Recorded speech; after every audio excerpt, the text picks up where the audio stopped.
අපි ලෝකීය අපි හිතනවටත් වඩා වේගෙන් වෙනස් වෙනවා නේද? ඉතින් මේකට ලොකුම හේතුවක් තමයි මේ නැගී එන තාක්ෂණයන්. අද අපි මේ විග්‍රහයෙන් කතා කරන්න යන්නේ අපේ ජීවිත, අපි වැඩ කරන විදිය, ඒ වගේම මුළු සමාජයේම උඩු යටිකුරු කරන මේ අලුත් තාක්ෂණයන් ගැනයි. මේ පේන දේ මොකක් හරි සයන්ස් ෆික්ෂන් ෆිල්ම් එකක දර්ශනයක් වගේ පෙනුනට මේක ඇත්තටම අනාගතේ නෙවෙයි. මේ තමයි දැනටමත් ගොඩනැගෙමින් තියෙන අපේ අලුත්ම යථාර්ථය. මේවා නිකම් සංකල්ප විතරක් නෙවෙයි. මේව තමයි අපේ වර්තමානයයි අනාගතයයි දෙකම මේ මොහොතේ හැඩගස්වමින් තියෙන්නේ. හරි. එහෙනම් අපි මුලින්දම්ම පටන් ගමු. මේ නැගී එන තාක්ෂණයන් කිව්වම ඇත්තටම එකෙන් අදහස් වෙන්නේ මොකද්ද? අපි ඒක හරියටම තේරුම් ගනිමු. සරලවම කිව්වොත් මේ කියන්නේ අලුත්ම සහ හරිම වේගෙන් දියුණු වෙන අපේ කර්මාන්ත, අපේ ජීවන රටා, ඒ වගේම මුළු සමාජයම සම්පූර්ණයෙන්ම වෙනස් කරන්න පුළුවන් දැවන්ත බලයක් තියෙන තාක්ෂණයන්ට. අපි මේ අදහස ඔළුවේ තියාගෙන ඉස්සරහට යමු. ඉතින් මොනවද මේ අපි කතා කරන තාක්ෂණයන්? හිතලා බලන්න. කෘත්‍රිම බුද්ධිය. ඒ කියන්නේ AI. අපේ ගෙදර තියෙන ෆ්‍රිජ් එකේ ඉඳන් ලයිට් එක දක්වා එකිනෙකාට කතා කරන Internet of Things. සුපිරි වේගවත් 5G. මේ හැමදේම මේකට අයිති. මේ ලයිස්තුවේ තියෙන හැම එකක්ම අපේ ඩිජිටල් අනාගතය ගොඩනගන්න ප්‍රධාන ගඩොල් වගේ. හරි. අපි දැන් දන්නවා මේ තාක්ෂණයන් මොනවද කියලා. ඒත් ඇයි මේව මෙච්චර වැදගත්? මේවයින් අපිට තියෙන වැඩේ මොකක්ද? අපි දැන් බලමු මේ තාක්ෂණයන් ඇයි මෙච්චර තීරණාත්මක වෙන්නේ කියලා. මේවා නිකම්ම රටක ආර්ථිකය දියුණු කරනවා විතරක් නෙවෙයි, අධ්‍යාපනය, සෞඛ්‍ය වගේ ශාස්ත්‍ර සම්පූර්ණයෙන්ම වෙනස් මගකට අරගෙන යනවා. හැමදේම කාර්යක්ෂම කරනවා. ඒ වගේම අනාගත ලෝකෙට ගැලපෙන විදිහේ අලුත්ම අලුත් රැකියා අවස්ථාව පවා නිර්මාණය කරනවා. මෙන්න මේ අදහස හරිම වැදගත්. ගොඩක් අය හිතන්නේ යන්ත්‍ර ඇවිත් මිනිස්සුන්ගේ රස්සාවල් නැති කරයි කියලා. ඒත් ඇත්ත කතාව ඒක නෙවෙයි.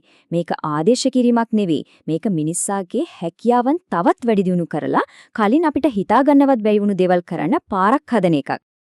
හොලයි. දැන් අපි මේ තාක්ෂණික ලෝකයේ ඉන්න ප්‍රබලම ක්‍රීඩකයෝ කිහිප දෙනෙක් ගැන ටිකක් ගැඹුරින් බලමු.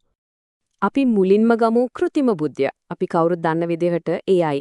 සරලවම කිව්වොත් මේ කියන්නේ මිනිස්සු වගේ ඉගෙන ගන්න, තර්ක කරන්න සහ තීරණ ගන්න යන්ත්‍ර වලට තියෙන හැකියාවට. ඉතින් AI වැඩ කරන්නේ කොහොමද? හිතන්න, ඒක මුලින්ම ඔම්චාන් දත්ත ප්‍රමාණයක්. ඒ කියන්නේ ඩේටා කන්දරාවක් විශ්ලේෂණය කරනවා. ඊට පස්සේ ඒකේ තියෙන රටාවන් හඳුන ගන්නවා. අන්තිමට ඒ රටාවන් පාවිච්චි කරලා බුද්ධිමත් තීරණ ගන්නවා. උදාහරණයක් විදිහට සමහර AI පද්ධති වලට පුළුවන් පළපුරුදු විකිරණ වේදිකටත් වඩා නිවැරදිව එක්ස්රේ පරීක්ෂණ විශ්ලේෂණය කරලා පිළිකා සෛල හඳුනා ගන්න.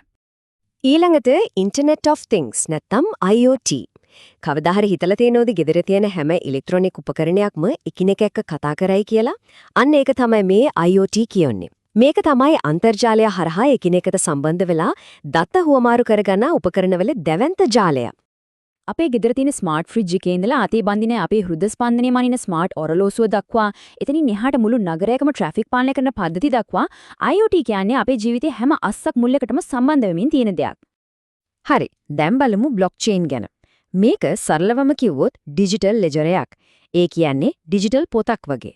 මේකේ ගනුදෙනු සටහන් කරන්නේ හරිම සුරක්ෂිතව සහ විනිවිද භාවයකින්. විශේෂත්වය තමයි මේකේ තියෙන දත්ත කාටවත් වෙනස් කරන්නවත් මකන්නවත් බෑ. මේ තාක්ෂණය ක්‍රිප්ටෝ මුදල් වලට විතරක් සීමා වෙලා නැහැ. හිතන්න භාණ්ඩයක් නිෂ්පාදනය කරපු තැන ඉඳන් අපේ අතට එනකම්ම ඒක කොහෙද තියෙන්නේ කියලා බලාගන්න, අපේ ඩිජිටල් අනන්‍යතාවය සුරක්ෂිත කරන්න වගේ ගොඩක් දේවල් වලට බ්ලොක්චේන් අද යොදා ගන්නවා.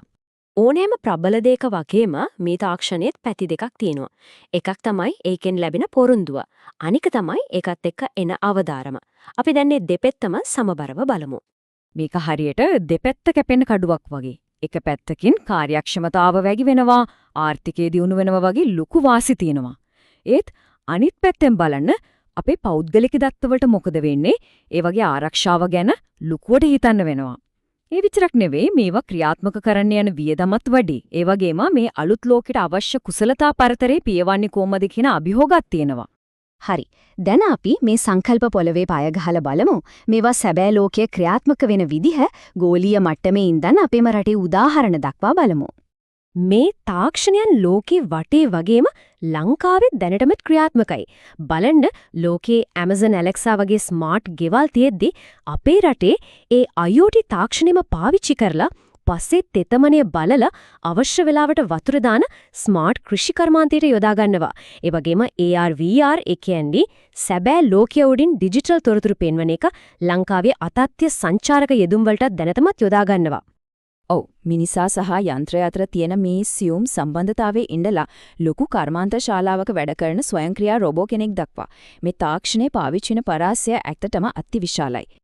ඉතින් මීළඟට මොකද වෙන්නේ? අනාගතේ කොයි පැත්තටද යන්නේ? මීළඟට එන ලොකුම ප්‍රවණතාව තමයි මේ හැම තාක්ෂණයක්ම එකිනෙක එක්ක ගැඹුරින් සම්බන්ධ වෙන එක. අනාගතයේදී AI කියන්නේ අපේ හැම ඩිජිටල් පද්ධතියකම කොටසක් වේවි.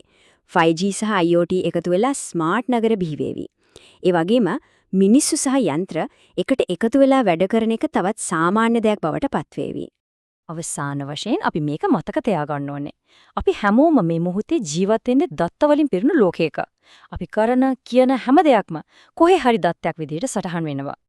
මේ උපුටා දැක්වීම අද අපි කතා කරපු හැම දෙයකම හරය එක වාක්‍යයකින් කියනවා. මේ තාක්ෂණයෙන් අපි කතා බහ කරන විදිහේ ඉඳන් අපි වැඩ කරන විදිය දක්වා හැම දෙයක්ම වෙනස් කරමින් ඉන්නවා. ඩිජිටල් අනාගතය හිතුවටත් වඩා වේගෙන් අපි ළඟට එනවා. ඉතින් දැන් තියෙන ප්‍රශ්නේ තමයි මේ එන අනාගතයේ අපි කොයි විදියටද හැඩගස්වා ගන්න තියෙන එක. ඒ තීරණය ගන්න තියෙන්නේ අපිටමයි.